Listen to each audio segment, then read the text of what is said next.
Good morning, everyone. This is a great crowd, and I know on rather short notice we're really thrilled that you're all here. I see community leaders that have been involved with WSU Spokane since before the 25 years when the campus first began. I see healthcare leaders and community partners and academic leadership of WSU. I think I see some students and faculty. This is really great. Thank you for being here for this important announcement. And when we dedicated this building, I think we all knew that we were on the verge of something very significant. And here today is our president, who has been engaged in most of the investments on this campus in the last 10 years to take us to the next level for the next 25 years. President Elson Floyd.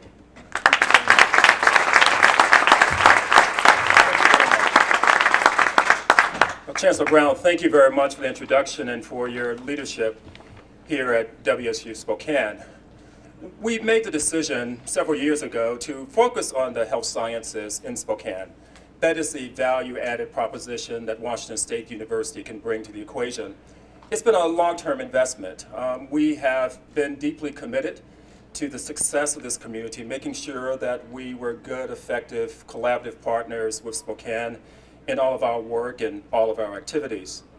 You see, the reality is there is a lot of space to engage in really good work. But the value proposition is one of collaboration and making sure that we do everything in a fashion that really does engage in the mutual respect for everyone who participates in this process with the highest level of educational delivery that one can imagine. When we made the announcement that Washington State University would pursue an independently accredited medical school to help address our state's healthcare needs, we began to hear feedback from all across the state about how great the need is. From students and families who were not able to get into medical school, to many members of our communities who were forced to travel great distances to see a primary care physician. From hospitals and clinics, we heard how acute the need is for physicians in all of our counties, all over our state, from leaders who understand that a second publicly funded medical school will return a significant economic investment in our state. Those are compelling reasons.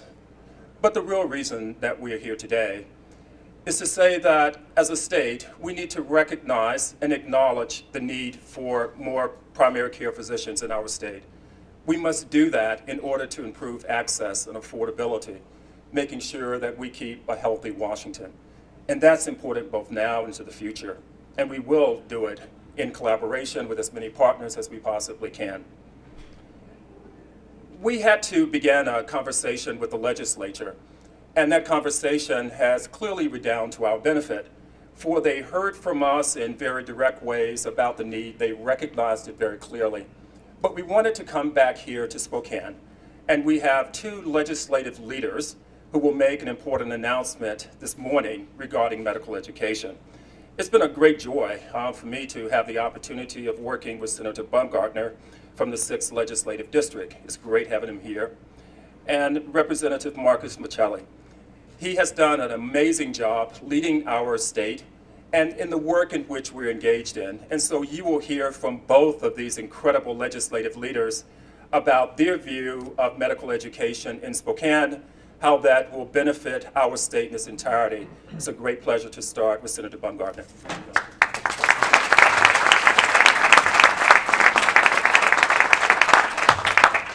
Well, it's great to see everybody today. What a great day for Washington State University, a great day for Spokane, but most importantly, a great day for all the people of the state of Washington. I think it was about a year ago that we were opening up this building with so many good community leaders. I remember because it was a big day. I also remember because I think it was the night before that NBC had that live performance of Sound of Music that I'd watched with my family. I think they've got this week going Peter Pan going. So who knows what next year will bring in both respects. But anyway, this is such an exciting moment. 100 years ago, the legislature in Olympia made a mistake. And in 1917, the legislature decided to restrict medical education to Seattle and to the University of Washington and put that into statute. What they should have done 100 years ago was realize the tremendous importance of medicine in the medical community here in Spokane and the need in Eastern Washington and across the state, and established a medical school 100 years ago. Well, today, myself and Representative Riccelli are very proud to announce that we will be introducing and supporting legislation that will fix that mistake from 100 years ago and allow a new independent WSU medical school here in Spokane for the benefit of people of Eastern Washington.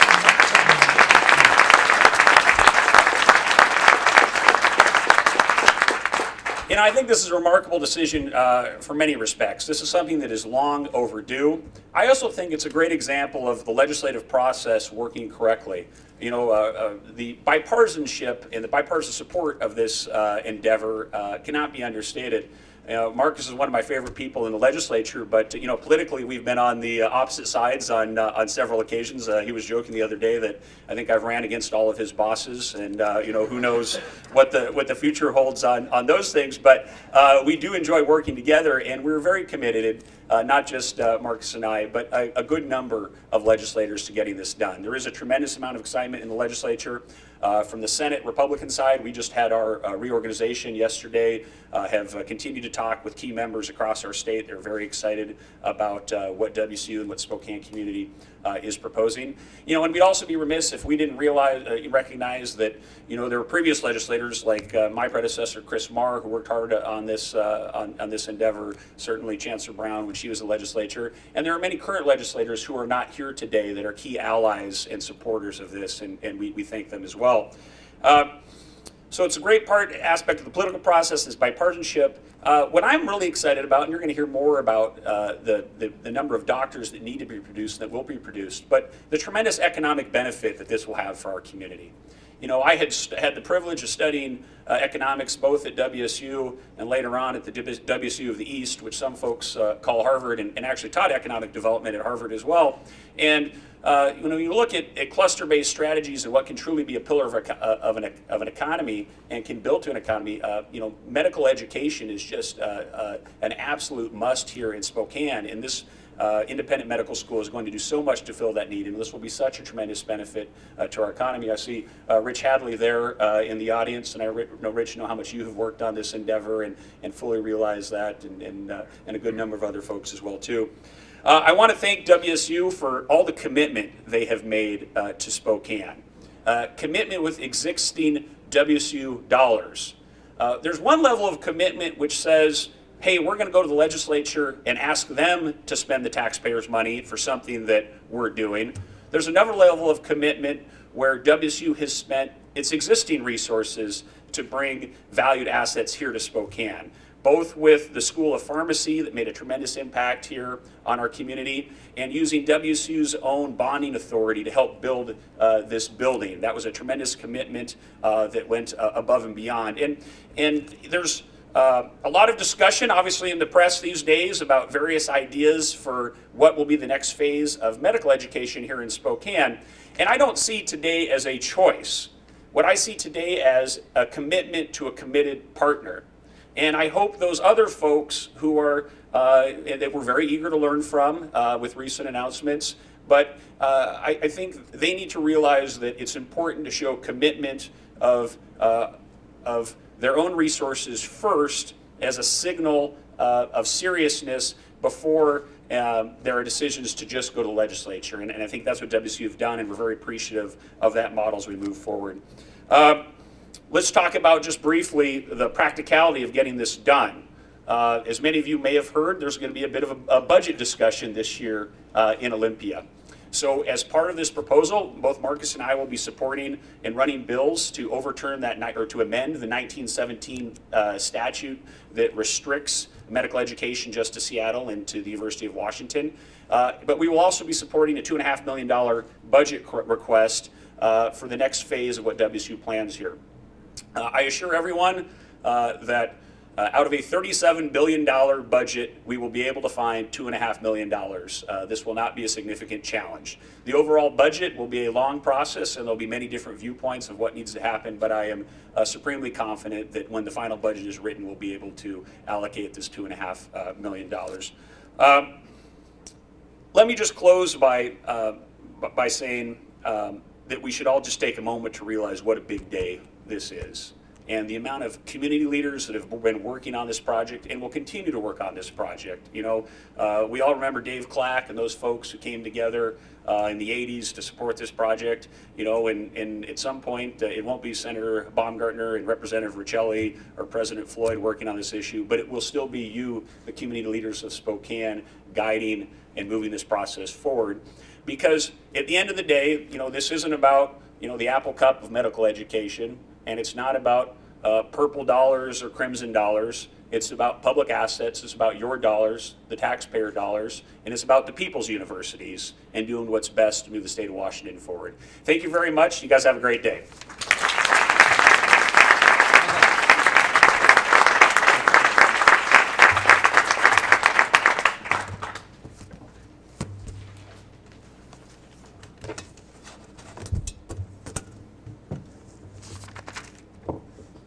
Okay, I'm not going to make a joke that I might try and have to raise this mic, but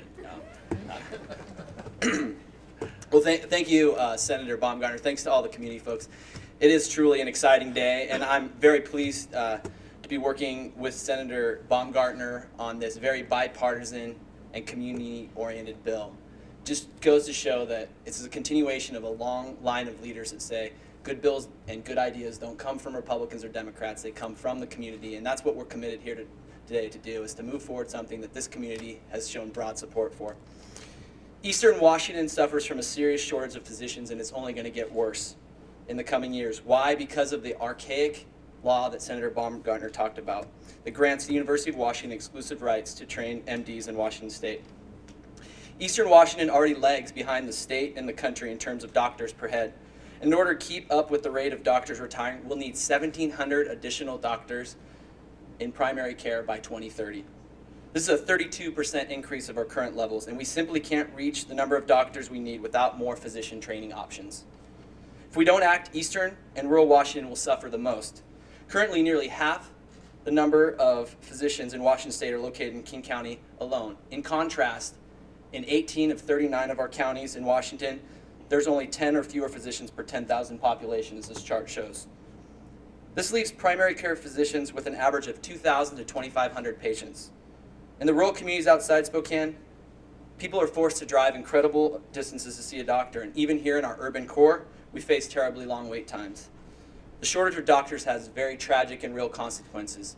As Vice Chair of the Healthcare Committee, I know firsthand that minor issues are often left untreated and turn into painful, expensive problems, and serious conditions left undiagnosed can turn life-threatening.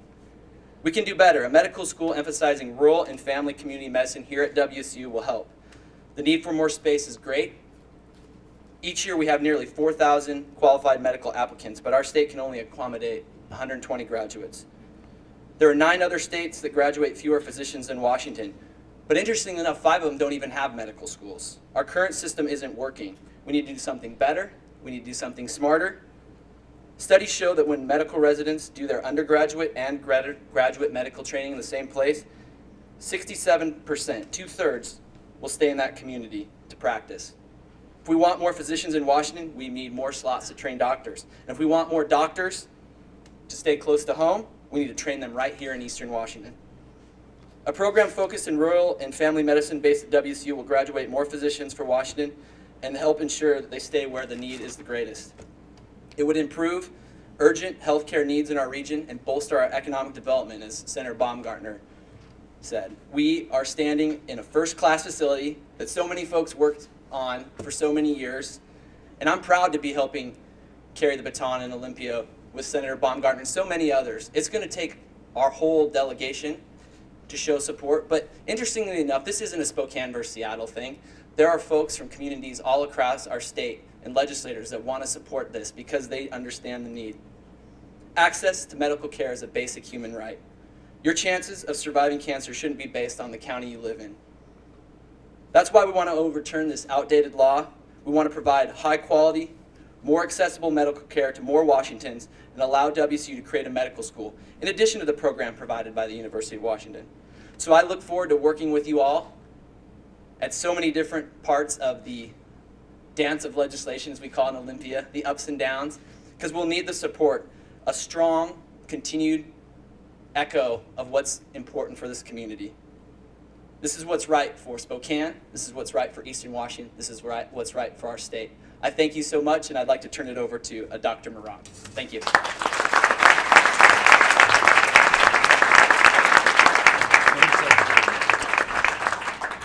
Good morning. My name is Henry Maroc, and I am a practicing physician in Spokane.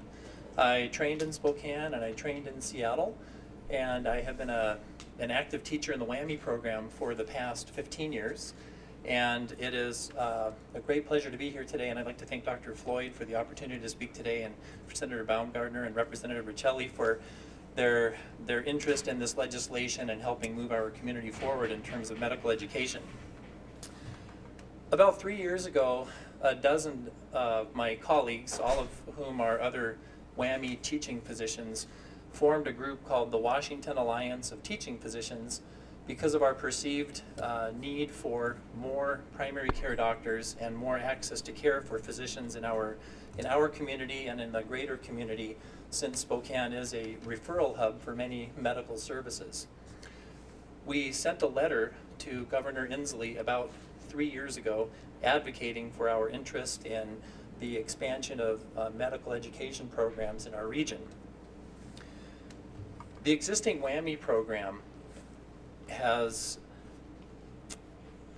been proposed to be expanded for time, but the shortage of physicians continues to persist. And over the past 40 years, the existing WWAMI program has offered only 1/3 of the average number of medical student seats in this state as compared to other states of similar size. One of the frustrations for us is that many of our very motivated, very intelligent, and very talented citizens and students need to leave the state of Washington to undergo their medical training. And that is something that we are hoping to help change. Washington State University is a major research university. This campus and the university as a whole, I think, offers a tremendous nucleus for our state to grow both basic sciences and clinical sciences, and to try and help expand the necessary growth for primary care physicians and others for the state and as a whole. In brief, the Washington Alliance of Teaching Physicians very proudly endorses the expansion of Washington State University as the potential next state-funded medical university. So with that, I thank you for your time, and I would like to turn over the microphone now to Marty Dickinson, who is the chairperson for the WSU Spokane Advisory Council. Thank you.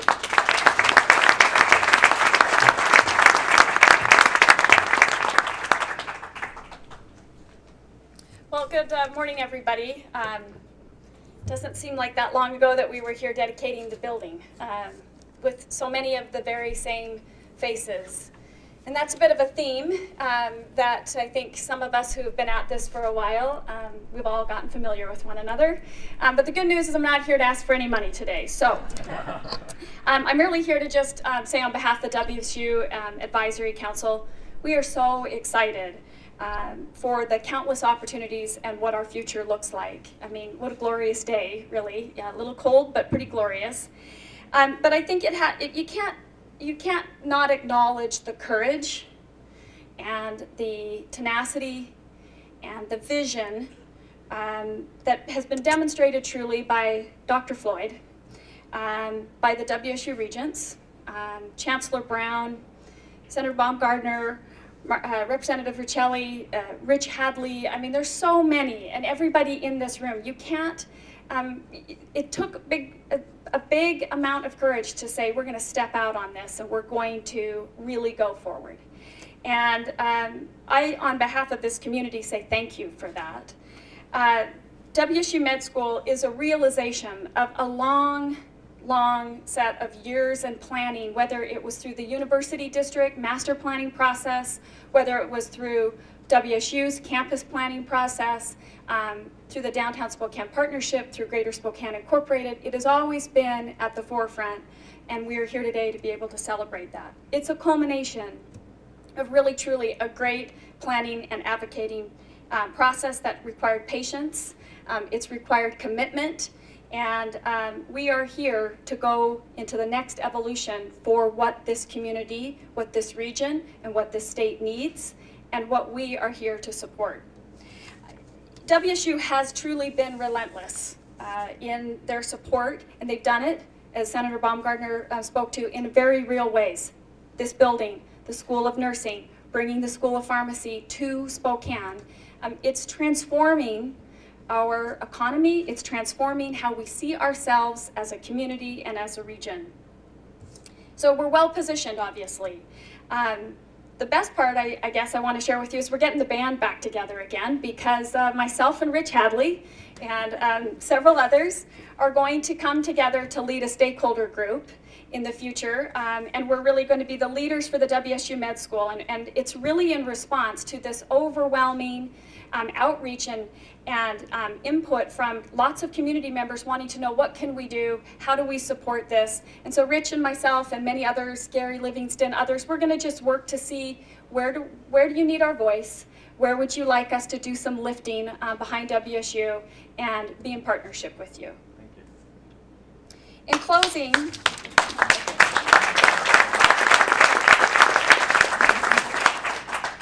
you know, I think we've heard it today, and I'm really I'm pleased to be able to hear others saying this, but I know we've said it before, but I don't think we've said it often or loud enough. That you go to the dance with the person or the group who brought you. And we're here today because WSU has been a great dance partner. And we just want to say thank you. And Dr. Floyd, WSU, and you are creating a legacy for generations to come. And we are here and we're with you, and we're really, really excited. So thanks, everybody.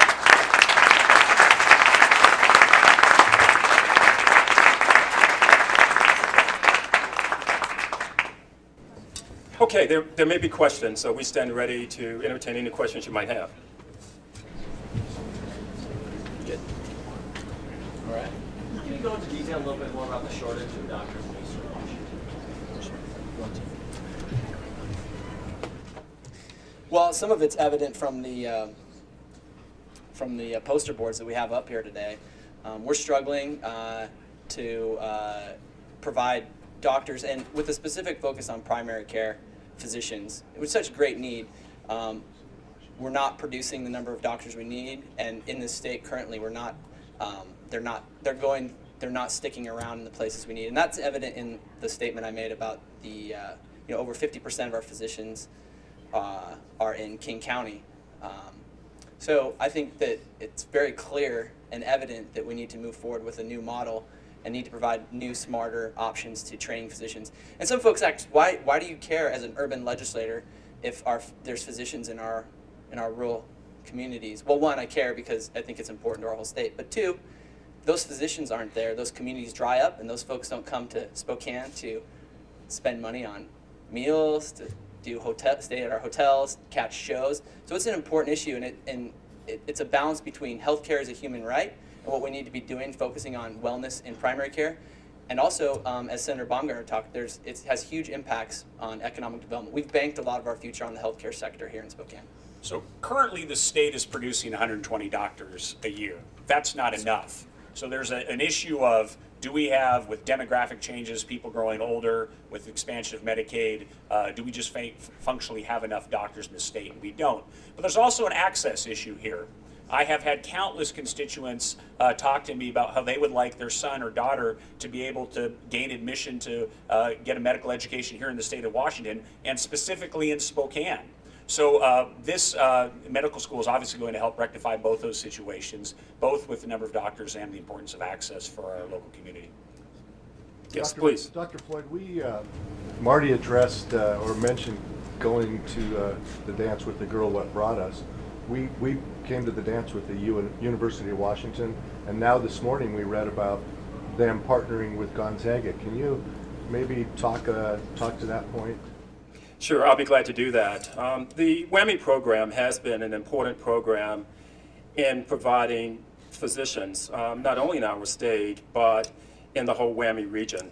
And it's a program that we should continue an investment in. Washington State University has been a long-standing partner. We would very much love to continue to be a partner with the University of Washington in the WWAMI program. However, we were given an ultimatum, and essentially we were told that if we were desirous of pursuing our own independently accredited medical school, then we could no longer participate in the WWAMI program. And this is an important issue. In my judgment, it takes both. It will take the WWAMI program as well as a second publicly funded medical school to meet the needs. And even with that, we still will not be able to satisfy the cumulative physician shortage. I had an opportunity this morning to visit with the president of Gonzaga, and we talked a lot about the announcement yesterday. What he was desirous of doing was to just simply disclose publicly that he was in conversation with the University of Washington. There is much more to come as a consequence of that particular dialogue. So it was just a public notification that he had been approached, as well as placing everyone on notice that he'll be in further communication with the Spokane community going forward. No firm agreements have been made, and in fact, everything is very tentative at this point. So, you know, we are eager and desirous to expand the number of trained medical professionals here in this state, and particularly here in this community. You know, we welcome greater involvement from the University of Washington, but to be quite frank, I was very disappointed by the decision of the University of Washington to end the WWAMI relationship as had been running successfully, and was very concerned that that decision was made without consultation of the legislature, because ultimately these are your tax dollars and these are legislative decisions. I was interested to hear about or read in the paper about the announcement of the exploration between Gonzaga and the University of Washington. I'll be interested to see what's fleshed out there. I would say my initial reaction that it would be a low probability of something happening there, but we're eager to see what happens and to learn more. And ultimately, the legislature will be weighing a number of issues here, but we are in December. We want to keep putting medical students through this community and this building, and it's a little late for this year to be exploring things for the immediate future, but we are desirous of increased medical professionals of all types here in the state. Just a quick question on the $2.5 million. Is that per year or over the biennium? Biennium. And question for Senator or Representative Riccelli, how do you plan to garner support for this bill in the Senate and the House when there could be bills that many Seattle area senators and representatives may want to support for the UW program? Well, a lot of that work has already been done, and a lot of it has been done by University of Washington, or by WSU and by University of Washington in part. You know, I have to say that having gone through 4 years of working with a number of legislators, first on trying to get the money for this building, and then adding $5 million in faculty appropriations in 2013 biennium, our community is so much further ahead with an understanding from the state and state legislatures about the need here because of the announcement of WSU and the good work that's been done last year. Whereas 2 years ago, a lot of legislators were saying, why do you need operational money? We just gave you the capital. Now every single legislator and I think every single newspaper in the state understands that Eastern Washington needs more medical professionals. So this has really, really advanced the positioning that we have in the legislature by what WSU has done with this bold leadership. So I strongly believe that that this will be a Spokane community decision, and the Spokane delegation will ultimately be leading the legislature in what direction we go with this. But I'm very optimistic we'll get the legislation passed. Also, Senator Baumgartner and Representative Riccelli, is there room in the legislature, in the budget, for both the proposed expansion that UW is looking at for WWAMI as well as the WSU Medical School? Well, from the Senate perspective, and I'm currently the vice chair of Ways and Means in the Senate. Personally, I'm a lot more comfortable with the $2.5 million request from WSU because I understand how it's going to work, and it's with a committed partner that has a plan on the ground. I'm eager to learn more about the University of Washington proposal, but you have to understand where things are at right now. There was this decision to disengage from a successful WWAMI model, and that process is still ongoing. So what the University of Washington really needs to focus on right now is a successful transition from WWAMI and presenting a successful transition from WWAMI to the legislature, how these dollars work, how that legislation work. And if that can be done in a successful way from WSU, I think it opens up the possibility to increase funding for the university proposal. But if there's not a successful disengagement, then that will be more challenging, for them. So we'll just have to see. So that's 120, potentially 120 new students per year for WSU, and 80 to 120 for UW here in the WWAMI program. The goal is to build this program out to 120 by 2021. So that's a goal in the timeline. I think we have some supporting documents in the handouts that show how that timeline would build up. But I want to get back to your question on the support. We want to grow graduate medical education in this area, and we can be supportive. I think a budget is a reflection of our values, and so there's room for things that fit in with our values, but I think Senator Baumgartner hit the salient point. It has to be commitment from the partners that we engage with, and I think that says something. And then Paige, to your question about, both Senator Baumgartner and myself, including the rest of our delegation, I don't wear nice shoes. That's because we use a lot of shoe leather to go talk to our colleagues. And another opportunity, there's been a lot of excitement. It's also an opportunity, a jumping off point for a great education of our colleagues to talk about, additionally echo the need and garner the broader support. And I'm very, very happy about that, the initial response. Again, this isn't a Spokane thing only. There is a lot of enthusiasm in other places in our state, and that's been very heartening. And what we're not going to do is we're not going to have the taxpayers pay $70 million for a medical school building and leave it empty when there's a pressing need for doctors. So we will be putting more doctors and more medical students through this building. There is, in my view, absolutely no reason why two different schools can't share a building. There's absolutely no reason why two different schools can't have the same guy teach anatomy to two separate. I mean, this is not rocket science. This happens all across, the country. And while this may seem like a real bold decision for the state of Washington bringing a second medical education, this is the norm. We are still so far behind so many other states. Just consider the state of Michigan, which has a similar size economy and number of people, 5 medical schools. Cities like Pittsburgh have medical schools literally hundreds of yards down the street from each other. This is all very doable and will be done. So we want to thank all of you very much for giving of your time and effort today to come out and hear and participate in this press conference. I also want to emphasize one point, and that is this is about the healthcare needs of Washingtonians both now and into the future. And we are convinced that both models together in a collaborative way can meet those needs both today as well as tomorrow. We look forward to this continuing conversation. To the senator, to the representative, thank you both very much for your leadership. Thank you for what you do on behalf of our state. We're better as a consequence. Take care, everyone. Thank you.